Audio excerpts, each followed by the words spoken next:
tinatawag na micro-cheating, yung mga pagdidelete ng message. So, pagdating sa'yo, nag-cheat pa rin, di bahala ka na sa buhay mo. Kasalanan mo yun.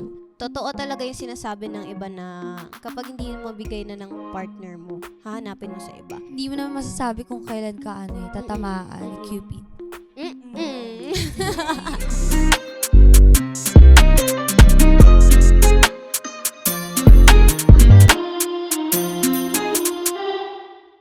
This is Pillow Talk! the show where we talk about our most intimate experiences and tackle topics that are usually reserved for whispers in private. And of course, this is your girl Catriona, and welcome to another episode of Fun and Naughty. Kaya maraming salamat who watched and enjoyed the first episode with us. And thank you sa mga nag-messages sa page namin and comments. And don't forget to like our page, facebook.com/OneTakeMultimedia, and on Instagram is instagram.com/OneTakeMultimedia. And because all new episodes tayo ngayon, guys, meron tayong new topic. And it is all about cheating. Alam nyo na ang drill, girls. Ayan, Ano mga na naman yan, cheater. babe? To our main topic. Okay. Magpa-warm up muna tayo. Warm up. Ano na namang baon mo, babe? Madami akong baon dito. Ano ba yan? So, ready na ba kayo? Ready, naman. ready. Kayo, ready na ba kayo? Ready na ba kayo, ayan na nga. guys? Ang ating first round robin question. Okay. Round robin. Ito yung pinaka-favorite kong part. Ako Oo. din. Yeah, actually. Okay. Exercise, no? What puts you in the mood? Tequila or wine? Ikaw muna, babe. Ako muna. Mm-mm. I think, for me, tequila. Isang shot mo pa lang, talagang mag-iinit ka na agad, di ba, no? Ako, actually tequila rin. Kasi ang wine is for classy lang siya. Pag gusto mo lang ng konting tama lang, wine lang. Pag tequila kasi yun nga, parang isang shot pa lang, kinikilig ka na. Ganon. Ako din tequila, babe. Pag inom mo pa lang, kumikiliti na agad. Katawan mo parang, Parang binuhusan ng asin. Oh. parang I'm ready. Oo, ganon. Ikaw, babe. Medyo basag trip ako pero wine sa akin. Kasi Wine. medyo mabagal yung tama niya, pero solid siya. Kasi pagka sa tequila, di ako nakikilala, iba yung nangyayari. Parang hindi sabit. Parang suntukan sa labas eh. Who's the first person you masturbated to? Masturbated. Oh my God. Diyos ko na parang Shit. Ay, biglang- Parang unahin natin si Carla. Ikaw, babe. Ikaw muna. Si Zac Efron. Ay, Si Zac Efron na lang. Ang Kasi di ba siya pogi. yung parang parang that time, parang sikat yung High School Musical. Zac Efron. Oh, ikaw. Ay, bumalik talaga sa akin. Tumingin lang ako sa kanya. Sa akin, si Robert Pattinson. Yeah, Oh my God. Twilight. Kasi sobrang sobrang addict talaga ako sa Twilight. As in, lahat ng episode pinanood. Tapos parang ang sarap-sarap niya, ganun. Ang hot puti niya. niya. Like, hindi, ako kasi mahilig ako sa maputi. Kaya gusto ko siya. Oo. Ako sa akin, feeling ko yung crush ko. Lalayo pa ba ako? Di ba? Oo. True. Andyan Pwede yun na. eh. Di- Parang hindi kasi ako mapantasya din masyado sa mga Ah, artists. eh. okay. So, Oo, kung sino yung iba-iba parang naman kaya, talaga. ito, makakaya ko to. Oo, parang oo, kaya yun. oo. So, crush ko. Crush mo. Ibang Oo. trip ka. Ako din, crush. Kasi Crush hindi mo? ako mahilig mag-fangirl na. Okay. Ganon. Crush din. Crush, Kayo, Kilig-kilig pa eh, no? Naisip ko yung crush. Inisip pa. Eto Inisip. naman, ang next natin is, would you have a relationship with a known cheater? For me, feeling ko, kung talagang gusto ko yung guy, Oo. why not? Oo. Diba? Oo. bakit di natin, give it a try? Baka malay mo naman, cheater siya, pero baka na magbago dahil sa'yo, di ba? So ngayon, kung sa'yo, pagdating sa'yo, nag-cheat pa rin, di bahala ka na sa buhay mo, kasalanan mo yun. So, try ko kung sakali. Feeling ko depende din eh. Lalo na kung gustong-gusto ko siya, di ba? Hindi mo naman masasabi kung kailan ka tatamaan ni Cupid. Ako, mabilis kasi ako ma-turn off eh. Kapag ka nalaman kong ganun, hindi na. Okay. Kiss na agad. Wala. Sa akin naman, kung sa akin siya mag-cheat, yun nga din, parang same kami na, okay, bye-bye, Bahala ganun, sa- di ba? Oo. At least, di ba, binigyan niyo ng chance. At least, try mo. Diba? Tinry mo, oo, ganun. Kung magbabago talaga, kung mahal ka talaga niya, di ba? Oo. May mga ganun naman eh, yung sobrang cheater nila, tapos biglang Napatino. nagbago. Oo, napatino Napatino mo. mo. Talagang sobrang down na down sa'yo yung guy. Is having a sex while you're in a relationship with a prostitute cheating? For me, oo. Bakit ka pa makikipag-sex sa iba? Not unless you're in an open relationship. Kasi kung in an open relationship ka, papayag ka na maraming guys yung Tama. sa'yo, di ba? Tama Yes. ako. Like parang you can talk to any other guys while you're with me. Cheating na hindi, cheating na oo. Kasi kung nasa intimate relationship talaga kayo, considered as cheating. Pero kung Yes. nasa open relationship kayo, I think it's not considered, no. Oh. Tama. Yeah. Same thoughts lang. Like, kung open and parang nagpaalam ka sa partner mo na gagawin mo yung thing na yun, then may consent ka from her or him, Oo. hindi siya cheating. But Mm. kung itatago mo siya, like, hindi niya alam, then ginawa mo yun, it is considered as cheating, di ba? Cheating, Kasi wala siyang alam, then nalaman lang niya after mo gawin. Para sa akin, oo. Nasa relasyon ka eh. Oo. Kahit sabi mo nagpaalam ka or what. Eh, ang relasyon dapat, isa lang talaga. Dalawa dapat lang eh. kayo. Oo, di ba? Dalawa lang kayo. Yeah. Isa lang yung partner mo, isa lang Oo. yung minimake love mo. Yeah, that's true. Yun yung para sa akin. Same Thoughts naman din. eh, Kasi oo. parang that's not the right thing to do eh. You're in a Oo, relationship, in a tapos, relationship. di ba? Kahit sabihin mong lasing ka or everything, Ay, cheating hindi. talaga yun. Lahat Oh. yun. Hindi, Kahit cheating kanino yun, man, cheating. or kiss Oo, man yeah, yan. yeah. Cheating yun. Okay, so that was a round robin session and I hope you enjoyed our answers. And of course, we'd like to hear yours. So don't forget to comment on our post like IG and Facebook, One Take Multimedia. And syempre, we're getting serious, di ba? Kaya nga. Before we go to our main topic, ayun. Ito talaga ang topic natin for today is cheating. Yeah, Yes. it's kinda complicated and serious question nga sa atin, di ba? But it's relevant kasi, no? Ngayon. So, I guess yung tanong is, ano yung mga experiences nyo sa cheating? Like, naloko ba kayo or niloko, girls? So, I guess ako muna mauna. Ah, sige. Parang may baon si Si Sab ngayon eh, no? Nung mga time, parang 8 years ago na din yun, naloko ko. Ah, Naloko. okay. May jowa ako na 3 years kami. Tagal din namin, di ba? Akala ko yun na yung point na parang pa-settle down na. Kasi goods naman na eh. Goods na lahat. Wala na akong kailangan pahingilin. Parang in everything. Overall, okay na talaga. Pa-settle down na. Tapos, hindi ko namamalayan. Parang yung loob pala niya sa akin is lumalayo na. Na ako naman, na parang Mas okay. lumalapit. So, Oo. na-fall out of love. siya. Pero ako, in love pa din ako sa kanya. Oo, na parang oo, nire-ready ko yung sarili ko na, uy, magpo-propose na to sa akin. Oo, mga oo. ganon. Chusera Maganda ka yung pala, te, relasyon, di ba? before. Naisip natin baka Talagang, yun eh. todo na to. Ah, Ready na ah, ako, ah, girl. ah, ah, ah, ah. Pinapractice ko na yung mga ano ko. Yung nails mo that kailangan maayos. Totoo. Oo, Tapos, oo, oo. ayun. Natatrack ko kasi siya eh. Ano pala siya? Bigla ko na lang na-check, bakit siya nandito? Anong ginagawa niya dito? Nagpahinga So, lang, tinawagan be. ko siya. Pagod lang. Natawagan ko siya. Ayaw yung sagutin. Mm-mm. Nakailang ring ako sa kanya. Tapos, pang-5 beses, sinagot niya. Mm-mm. Hello, wait lang ha. Ganyan, nasa meeting ako, ganito, ganyan, ganyan. Okay, bye. Binabaan niya ako. Tapos, kailan pa nagkaroon ng meeting sa hotel. diba? Bago na Malay pala mo yun. may Diba? function room Oo. yung hotel. So, pinagbigyan ko. Oo. Pinagbigyan ko. Oo. Okay, sige. Well, hindi ko siya Wala inaway. mahal mo no? Hindi ko siya inaway. Pero deep inside, Nag-overthink ka na. Sobrang nag-overthink ako. Hindi. Baka nag-meeting lang talaga. Si Tanga nga eh. Oo, kasi Baka di ba may nag-meeting mga lang. hotels na may Big function positive pa din room. siya, be. Diba? Oo. Si Tanga, baka nag-meeting lang, gano'n. Pinayaan ko. Kaso naulit na naulit. Yung meeting okay. nila. Ulit na naulit. Okay. Hinahayaan ko siya dumating sa point na umamin ka sa akin. Hindi talaga siya umamin. Makapal talaga siya. Yeah. Tapos, hindi pa yon. Bandang huli, nahuli ko siya, sinundan ko siya. Natatrap ko siya.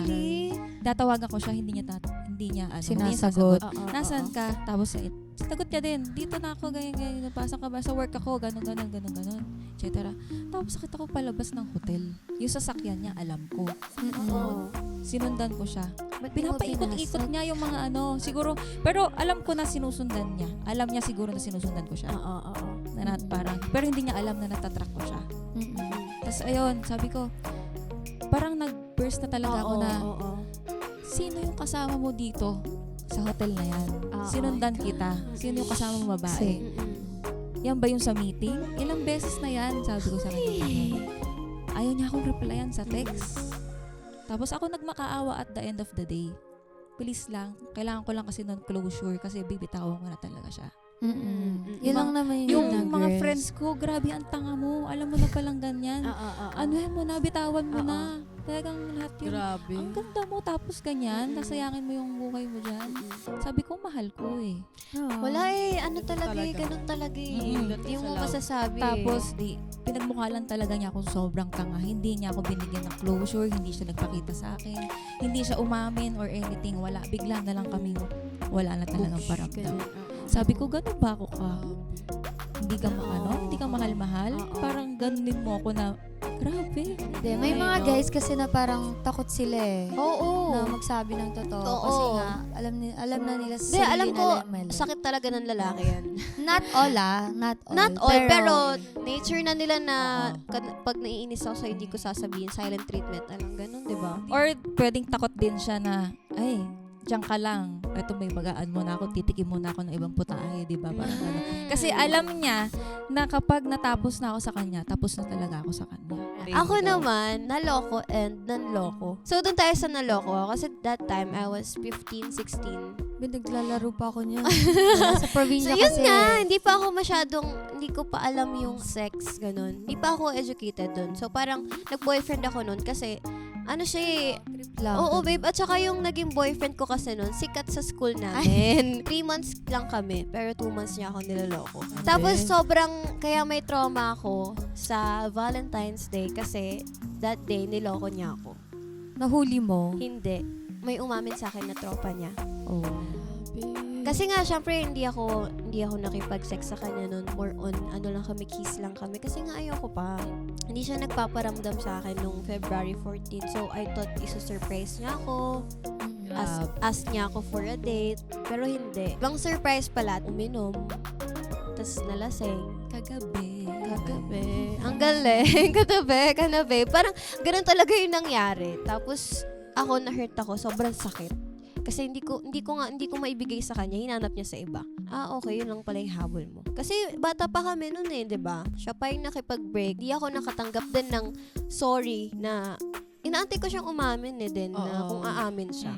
Alam ko nang nagsisinungaling ka sa akin, pero inaantay ko talaga yung time na umamin ka sa akin, pero hindi talaga siya umamin. Masarap kasi panoorin yung taong Oo, nagsisinungaling. nagsisinungaling, no? Parang nakakagigil. Parang delay to death pa. Oo, ganun. Tas sa nanloko naman, totoo talaga yung sinasabi ng iba na kapag hindi mo mabigay na ng partner mo, hahanapin mo sa iba.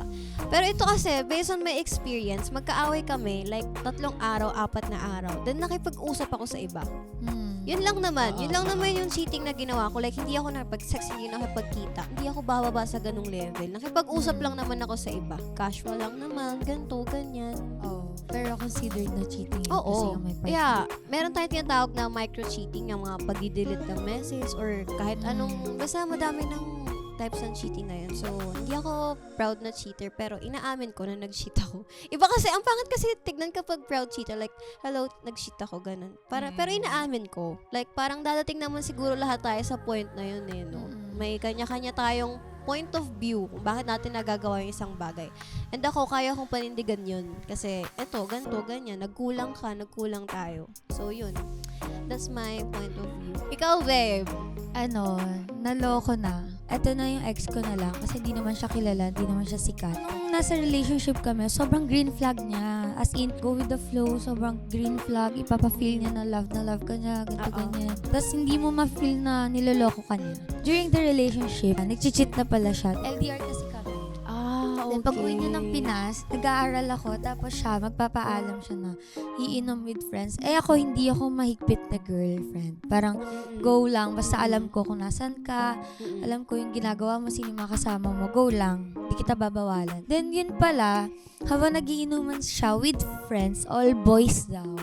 May kasama na palang girl, gano'n. Yan na nga, basta May nakita sinasabi kang ko sa bag. mga all, ano na yan eh, all boys na, na yan. all boys, Nagigigil all ko lang boys.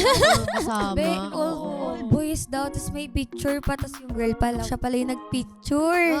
Kala Yun mo, yung as kala mo eksena. bouncer lang nagpicture, no? Oo. Nung after New Year, nag-ano siya sa akin na pagod na daw siya, ganito, ganyan. Meron siyang problem sa family niya, ganito, ganyan. So ako, okay. kaya pala ang dry mo the past few days, kaya pala ganito ganyan na. Okay, di go lang. Baka nga may problema to, sabi ko pa sa sarili ko. Then nakipag-break na siya, tinanggap ko na nung una, medyo masakit, ganun. Umiyak pa ako. After 3 days, nalaman ko, meron pala siyang girl. Kaya pala, eto pang malala, after niya ako hatid sa amin, kasama na niya yun ng gabi. Oh, shit. Kasi malayo yung bahay ko.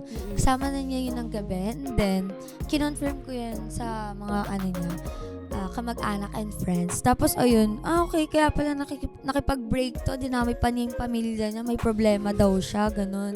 Okay. Makalusot lang. Hindi, okay, nanahimik na ako after that. Pero, after a week, siya pa yung sad boy sa social media. Kahit mapanood mo to, okay lang. Ako okay lang, deserve. Nabawasan kasi siya Di ng ako isang galit, babae. pero para naman magkaroon siya ng realizations kung until now, ganyan ka pa din. Diba? Nasaktan ako kasi ginaslight niya ako, minanipulate, tapos kung ano-anong shits reasons yung mga pinagsasabi niya na di naman totoo, gano'n. Tapos, syempre kapag siya kasi yung first ko, then parang nag-spread pa siya ng humors about that na hindi naman daw siya yung naka-first. Ba't alam mo pa sa akin? Bakit mas kilala mo pa yung sarili mo sa akin? Diba? Pero medyo na-hurt ako. Na-hurt lang ako doon. Then after that, naka-move on na ako in just 1 month. Kasi dinivert ko yung attention ko nun eh. Sa iba. Nag-live stream ako nun. Sabi mo sa boy, excuse me, hanggang 1 month Hello. lang. Wala pa nga 1 month eh. Excuse me, kailata. Kapag niloko ko kasi parang hindi na para maging malungkot ka ng sobra sa ganung situations. Hindi naman ikaw yun ang loko eh. Totoo. Diba? So, kailangan mo mag-move forward talaga agad-agad. Ikaw naman, babe, Carla. Ako babe, wala pa akong ex na nanloko sa akin. Pero ka naman talaga. Feeling ko pa lang kasi naging Bait ex talaga. ko eh. Okay. Dalawa pa lang naging ex ko, pero hindi pa, kasi yung first, 5 years, itong last 4 years. Pero hindi nila na-try sa akin na i-cheat nila ako. Pero hindi ko alam kung Baka di mo nahuli. baka nga. Pero hindi ko Overthink pa, break na nga. pero hindi ko alam kung mako-consider bang cheating yung may nanligaw kasi sa akin. This year lang may nanligaw sa akin. Nanliligaw siya pero hindi ko alam kung mako-consider siyang cheating kasi nanliligaw pa lang siya pero hindi pa kami. Sabi niya, kaka-break niya lang sa ex niya.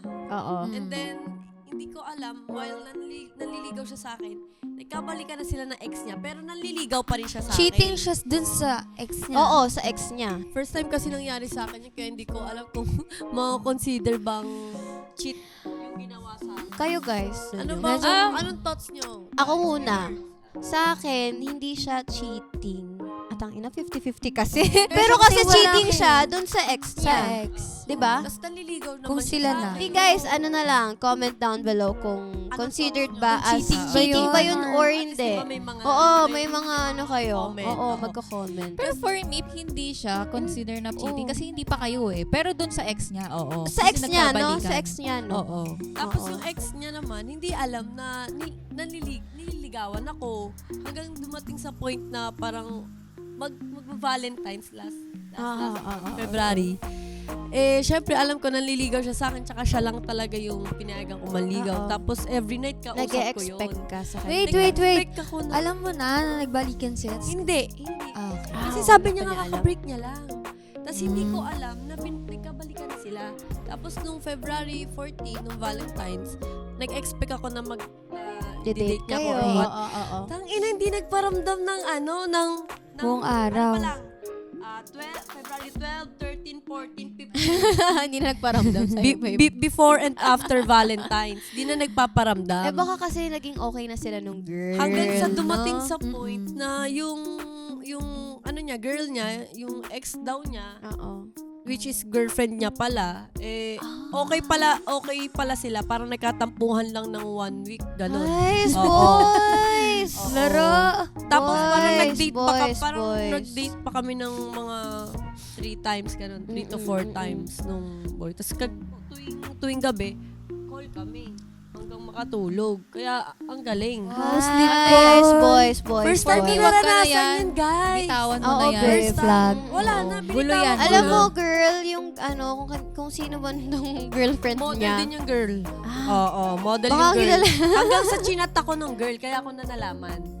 Okay. After Valentine's. Oo. Nakita yung IG niya or FB niya na nagchat-chat sa akin yung boyfriend niya. Kasi nakita ko, bigla akong na-block after Valentine's nung boy. Tapos nagchat na sa akin yung girl. Ano, kilala mo pala si ganito, ganyan. Ayun yung nakakatakot Ayun. no? Oo. Na hindi naman Hi, kami, girl. tapos parang, You diba? don't know me, but but kilala mo. Diba? Putang ina. So, ayun na nga, tapos na ang ating episode for today. And sobrang serious natin ngayon. Pero may pagka-naughty pa rin. Pero ang serious talaga, guys. Oo! Init na ulo. Pero, so, ayun, I think nalabas naman natin ang mga hinanakit natin. Charot! Feeling ko talagang hindi mawawala sa ganun din yung relationship. At feeling ko okay din na naranasan natin. Yeah, diba? okay. Kasi natututo tayo, di ba? I'm just Yes, babe Brianna, agree. And as we always say, please follow our Facebook page, facebook.com/OneTakeMultimedia. And you can follow One Take Multimedia on IG as well via instagram.com/OneTakeMultimedia. So, okay guys, anything you would like to promote? So, syempre ako muna, Facebook page, TikTok, Instagram, and Twitter is Catriona Lay. Yes, IG, Facebook, and TikTok, Sub Lorenzo. Hi guys, follow me on Instagram, Christine Marie Pingo without vowel, CRSTNMRPNGL _ and Christine Marie on Facebook. And please follow my Facebook, Carla Rosie, and my Facebook page is Carla Chow, and my IG is Carla Rosie. So this has been Pillow Talk, the show that dares to talk about the sensual and the sexual. On behalf of Riona, Carla, Christine, this is Pillow Talk. We'll see you next time! Bye!